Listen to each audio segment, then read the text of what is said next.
So, I want to talk about DeShaun Watson and the Cleveland Browns for a minute. The Cleveland Browns got beat by the Dallas Cowboys Sunday afternoon in Cleveland, 33-17. For that game, DeShaun Watson, he went 24 of 45. He threw for 169 passing yards, 1 touchdown, 2 interceptions, had 5 carries for 39 rushing yards. So before I talk about DeShaun Watson and compare his time in Cleveland to what it was once in Houston as a player, before I get into that, I have to give a sidebar. In this game against the Cowboys, his left tackle, Jedrick Wills, and Jack Conklin were out. So Jedrick Wills Jr., not Willis, Wills. Jedrick Wills Jr. and Jack Conklin were out in this game. That's his left tackle and his right tackle. Both did not play in their week 1 loss to the Cowboys. And so we all know that the Cowboys have a nice front and nice pass rushers in Micah Parsons and DeMarcus Lawrence. And Micah Parsons, obviously, is one of the best pass rushers we have in the NFL. And so when you don't have your left tackle or your right tackle, that could be a part of the reason why DeShaun Watson was struggling Sunday against the Cowboys.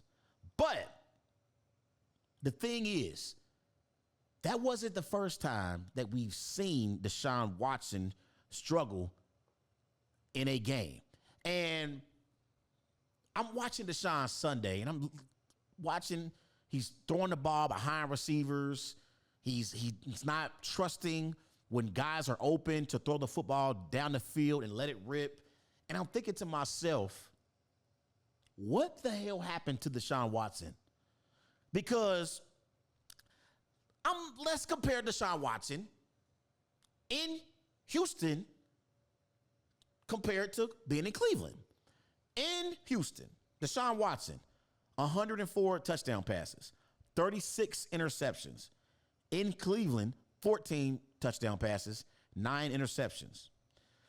In Houston, DeShaun Watson averaged 269 passing yards per game. In Cleveland, he averages 185 passing yards per game.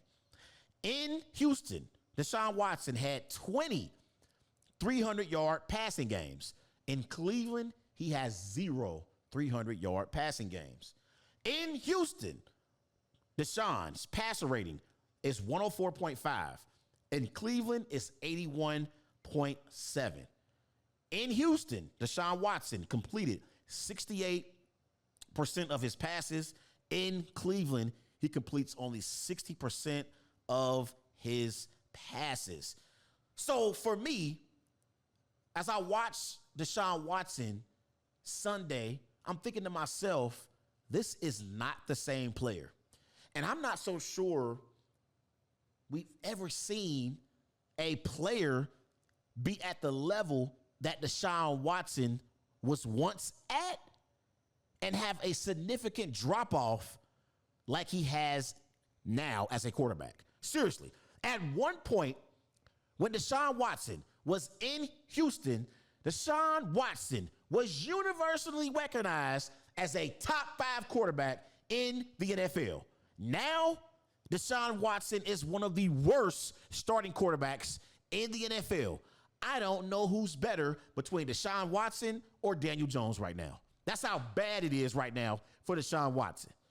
And I'm someone who supports DeShaun Watson on the field. I unapologetically was a fan of DeShaun Watson on the field, unapologetically. Seriously, I was a fan of DeShaun Watson in Houston. But since he's been in Cleveland, he has been a shell of himself. And again, I don't think I've ever witnessed a player have a bigger drop-off from being elite to being one of the worst quarterbacks in the NFL. It's bad. And this Cleveland Browns offense, they were having more success with Joe Flacco last year than they've had the entire time DeShaun Watson has been in Cleveland. That's how bad it has become for DeShaun Watson. It's bad. Now, again, I'll give him somewhat of a pass. Week 1 against the Cowboys, left tackle, right tackle, Jadrick Wills Jr. and Jack Conklin were both out, and you're going up against DeMarcus Lawrence and Micah Parsons.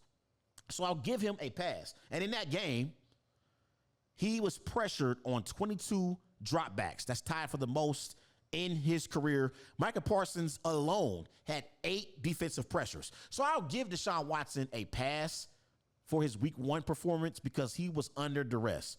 The Cowboys had 6 sacks on the Browns. So they sacked DeShaun Watson 6 times. So I'll give him a pass for his week 1 performance because he didn't have neither one of his tackles.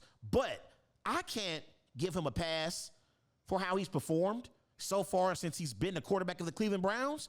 And remember, when DeShaun Watson wanted to be traded out of Houston, the reason why the Browns got DeShaun Watson was because they gave him $230 million guaranteed. It was the largest contract in NFL history from a guarantee standpoint. So the Browns, they are stuck with DeShaun Watson, but it got me to thinking about the Browns, and I thought about a phrase that we all use in life. The grass is not always greener on the other side. Because before the Browns got DeShaun Watson, they had Baker Mayfield. And these are 2 dates in 2022 that I am sure Browns fans regret. These are 2 dates that they regret and they hate, these 2 specific days. March 18th, 2022, the Browns traded for DeShaun Watson, and they gave up the following for DeShaun Watson. They gave up 3 first-round draft picks in 2022, 2023, and 2024. They gave up a 3rd-round pick in 2023 and a 4th-round pick in 2022 and 2024. And they gave DeShaun Watson a new 5-year, $230 million new deal that made him the largest and gave him the largest contract and most guaranteed money in NFL history.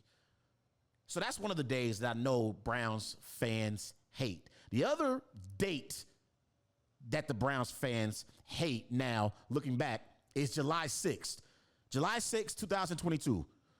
A few months after they acquired DeShaun Watson, they traded Baker Mayfield to the Carolina Panthers. And the reason why I brought up the grass isn't always greener on the other side analogy is because when you compare Baker Mayfield and DeShaun Watson, it is a mismatch from a statistic standpoint and a production standpoint at the quarterback position. Since Baker Mayfield has been with the Tampa Bay Buccaneers and DeShaun Watson has been with the Cleveland Browns, here are their numbers.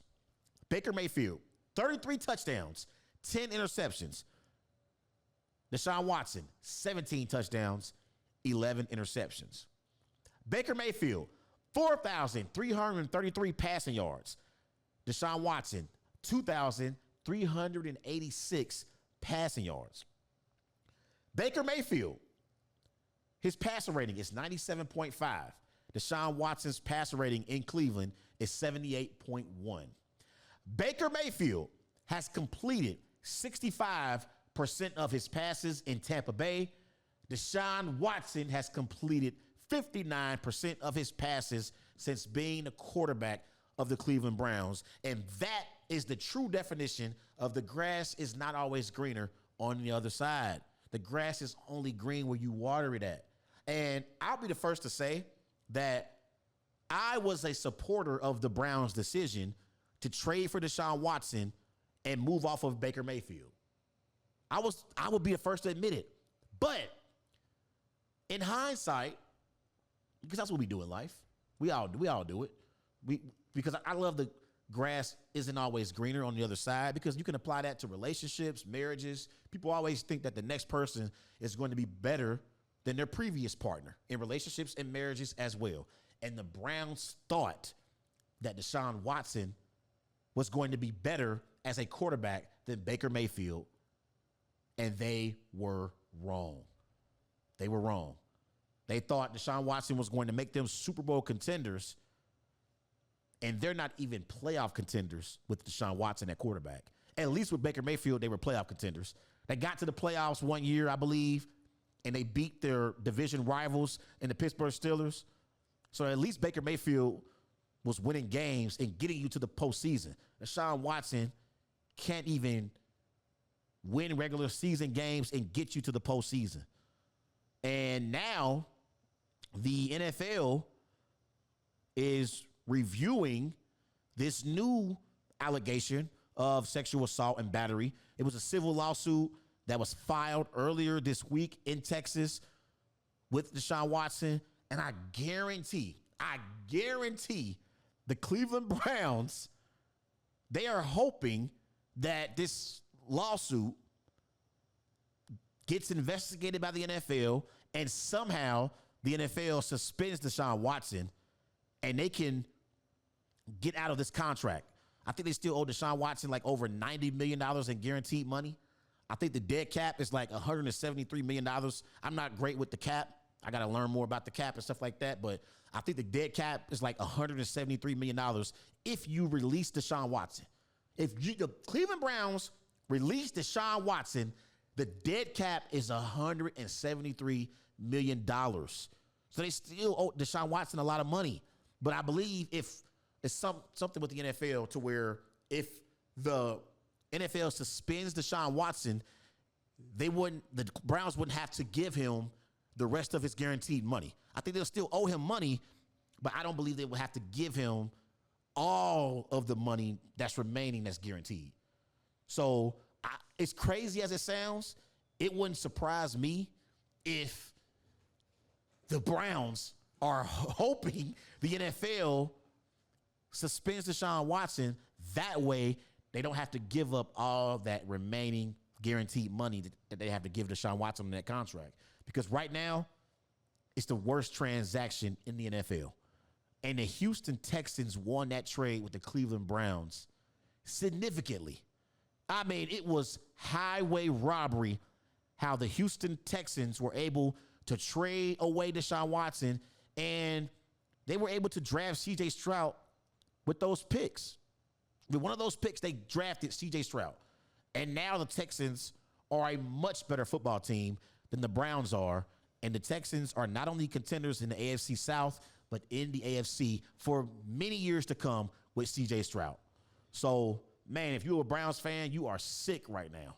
You are sick. But it's amazing the drop-off with DeShaun Watson, because at one point this brother was an elite quarterback, and now he's one of the worst quarterbacks in the NFL. We'll see if he can bounce back this week.